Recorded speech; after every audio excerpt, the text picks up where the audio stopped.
জন্মের তারিখ জানে, মানুষ মৃত্যুর তারিখ জানে না। জন্ম হইল পৃথিবীতে, মৃত্যু হইবে মানে না। জন্ম হইলে মৃত্যু হইবে মানুষ সহজেই যদি মানতো, তাহলে লোভ লালসা অহংকার ফেলে তার কাছে নীরব হয়ে কান্ত। যদি রাজা মানতো এই চক্ষু বুঝলে পাইবে ফকিরের মতোই ঘর, তাহলে রাজা ফকিরের থাকতো না ভেদাভেদ, হইতো না কখনোই পর। যদি মানতো ধনী হইলেই নিঃশ্বাস বন্ধ, ওই ফকিরের মতো একই হবে তাহার শেষ যাত্রার সাজ, তাহলে অর্থের অহংকার মানুষ করতো বন্ধ, স্বার্থের জন্য হইতো না অন্ধ। ধনী গরিবের ভেদাভেদ সমাজে থাকতো না কখনোই আজ।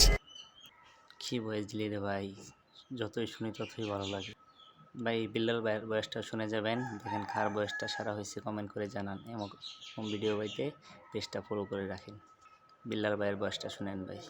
লোকের কথায় কিচ্ছু যায় আসে না, যদি মনোবল থাকে শক্ত। ঘৃণা করবে দু চারজন, বেশিরভাগই হবে শুভাকাঙ্ক্ষী কিংবা ভক্ত।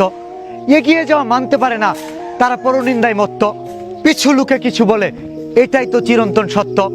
অন্তরের জ্বালা নিবে না জলে, মনটা হওয়া দরকার পরিষ্কার। অন্যের জন্য গর্ত খুঁজলে নিজেরও সাবধান হওয়া দরকার।